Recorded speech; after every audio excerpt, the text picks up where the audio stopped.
बंद झुमका डाळा, हलका हसली काळा थाळा, बाजू बंद झुमका डाळा, हलका हसली काळा थाळा, बाजू बंद झुमका डाळा, हलका हसली काळा थाळा, बाजू बंद झुमका डाळा,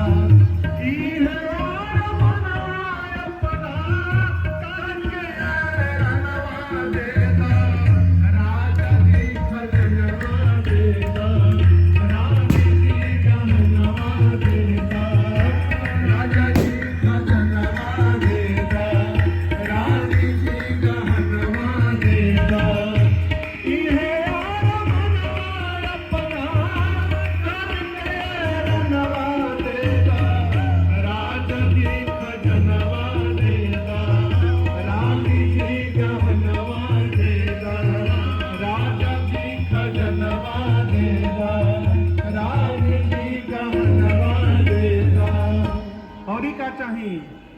पाँव के पैजनिया दे दा, कमर कार धनिया